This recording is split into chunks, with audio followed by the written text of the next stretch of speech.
Hey, it's Russ, and today I'm going to be talking to you about the 15 things I wish I knew before I started selling clothing on eBay.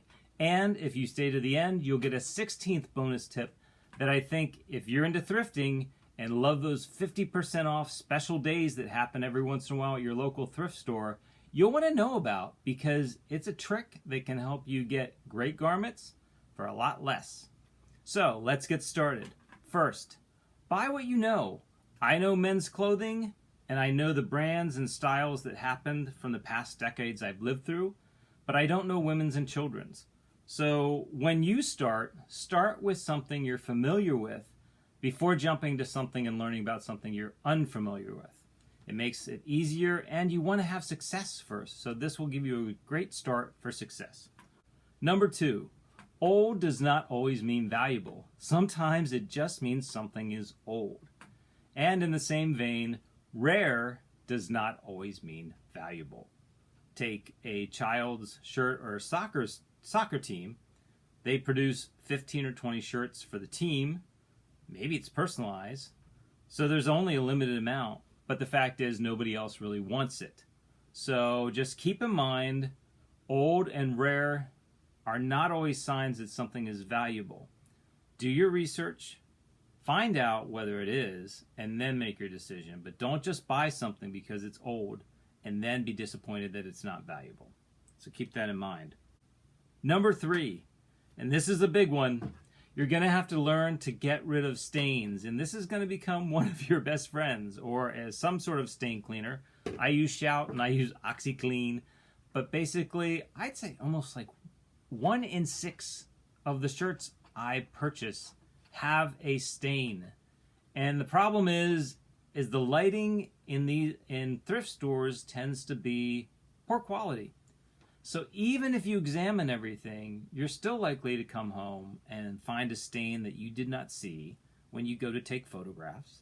And you've got to get those stains out. So be prepared to actively clean clothing that you get for resale that you buy at thrift stores. Number 4, don't fall into the trap of buying Disney, Marvel, Star Wars, DC Comic, Nike, and reprinted concert t-shirts that are about concerts from the 70s, 80s, and 90s.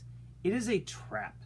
Until you have some knowledge about what you're looking for, there are hundreds and sometimes what seems to be thousands of different t-shirts from all these main brands.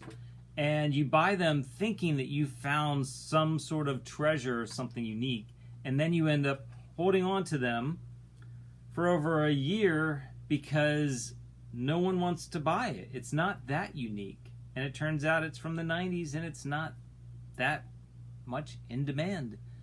And if those are areas that you have interest and knowledge, then you can buy. But do your research before you start buying them. So I'd say hold off on buying them right away, and that's going to save you some time and some frustration until you get some knowledge underneath your belt.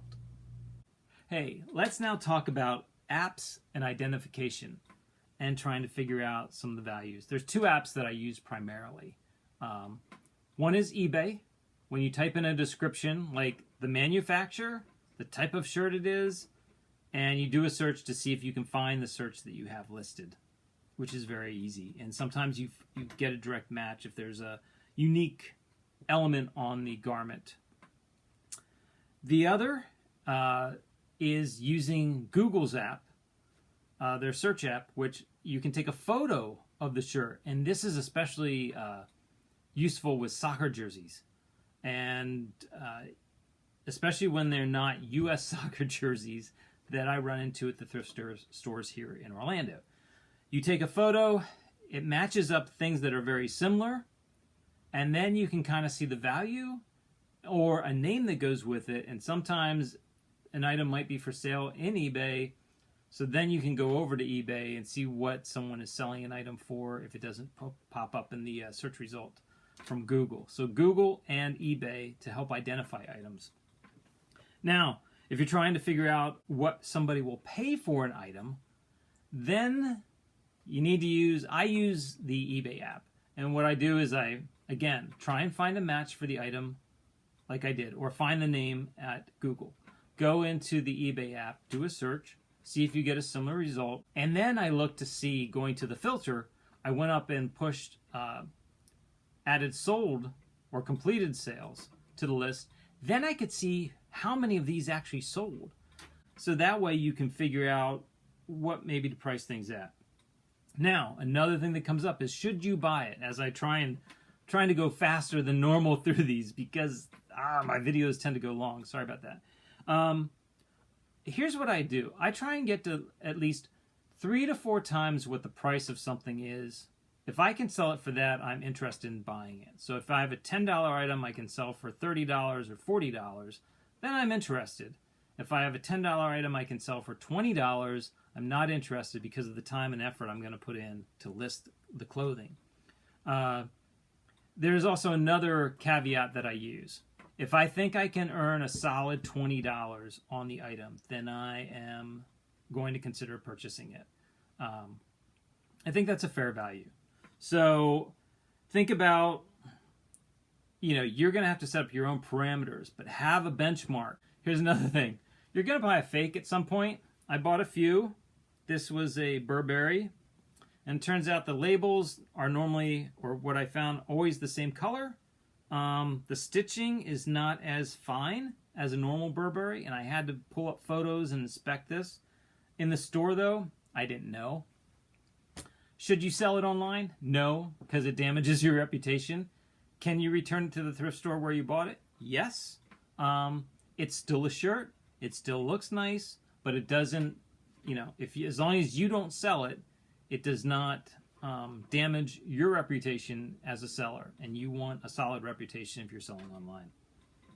Next, always do a final check before you purchase items.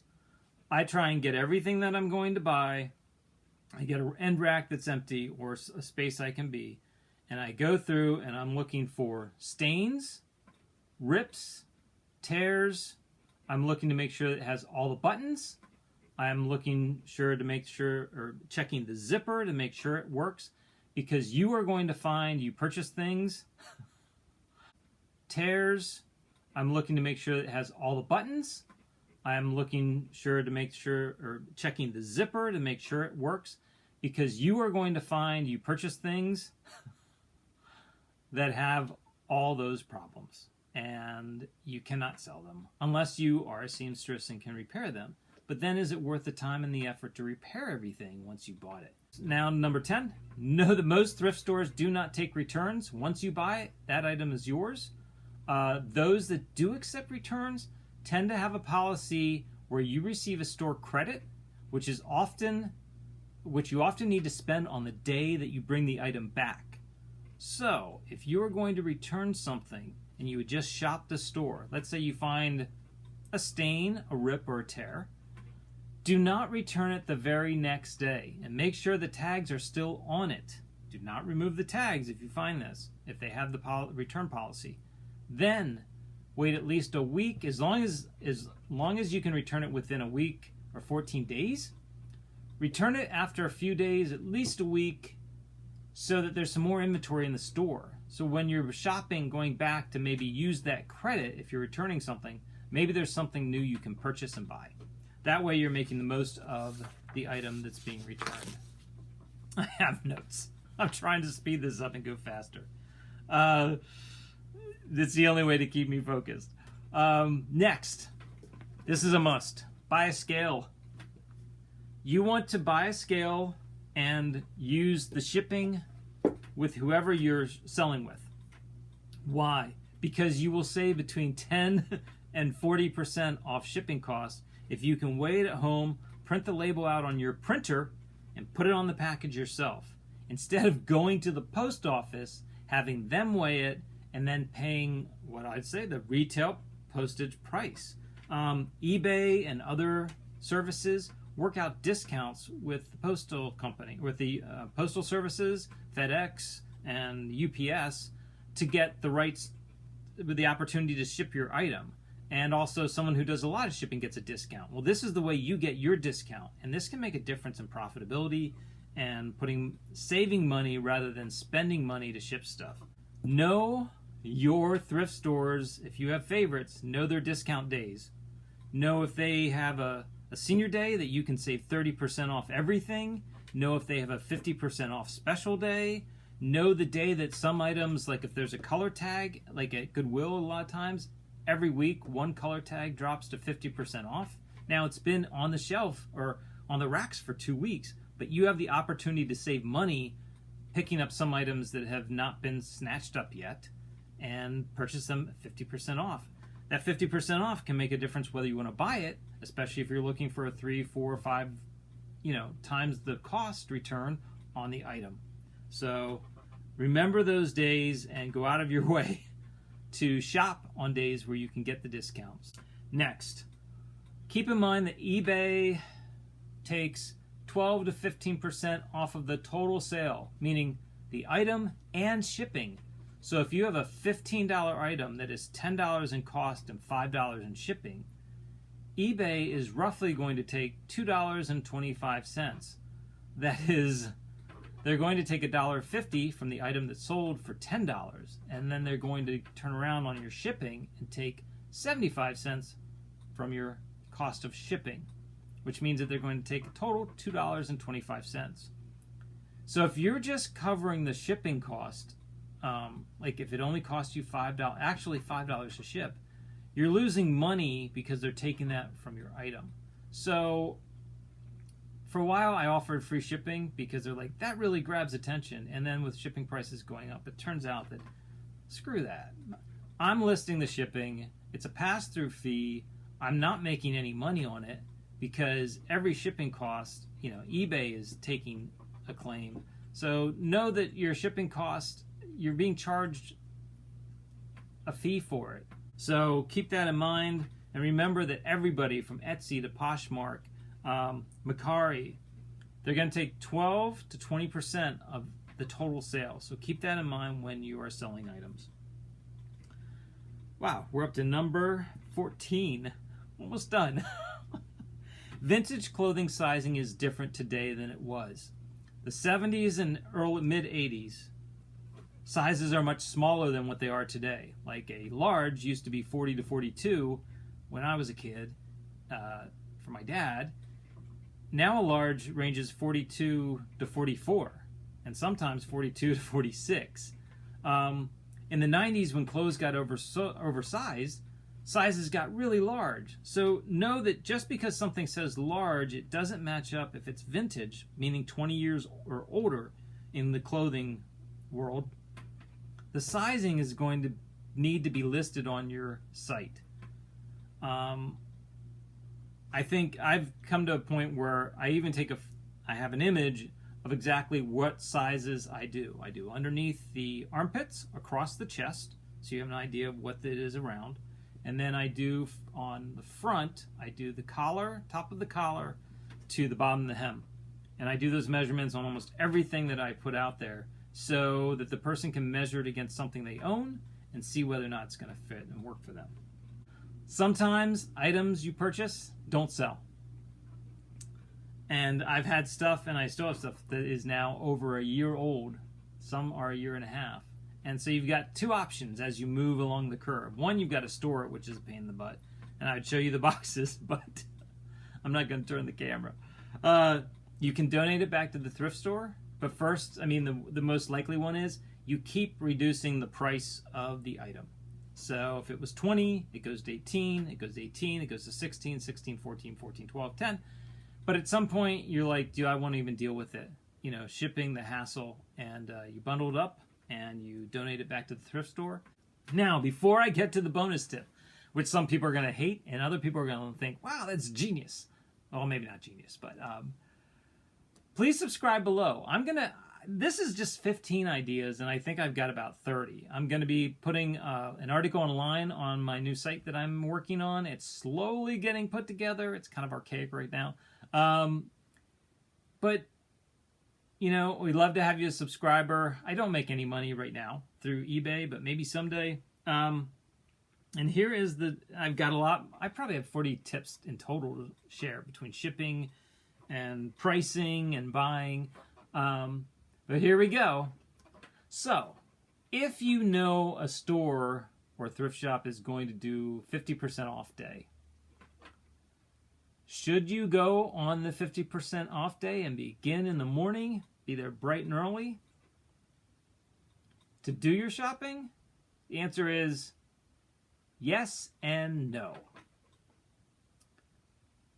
Should you be there to do your shopping in a sense of looking through everything on that day? I say no.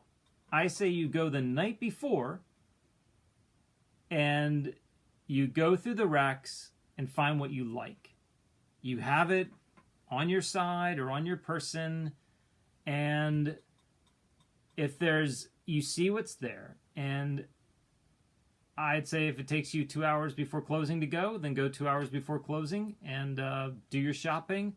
And then unless you have something that's already on that day, a discount at 50% off, then you buy it. But everything else, if you have enough, let's say it's worth your time and effort to return, put things back in the rack where they belong.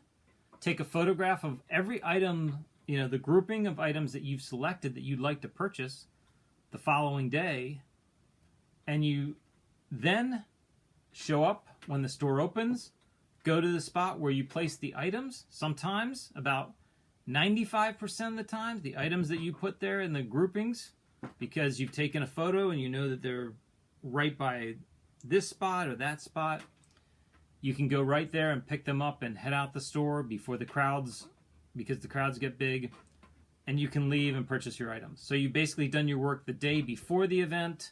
You go in and you pick up the event. Do not hide things in the wrong department. Do not, I'm not for that. And the fact is it's a fair, everybody could do this, but the fact is if you're buying, 10 shirts and you're saving 50%, then the difference is if you're going to spend $8 per shirt and it was $80 and you can spend $40, it's the difference between profit of making $40 and not making $40. You got to think whether it's not worth your time and effort. And I think that in some cases, it saves you a ton of time. I've spent up to an hour in a line on 50% off sale days. And to me, that's not efficient. You can do a lot more with that. So you can use this tip or you can ignore it, but you got to think outside the box to kind of save money and then hopefully make money. And thanks for watching. I hope you learned something today. Subscribe below and take care.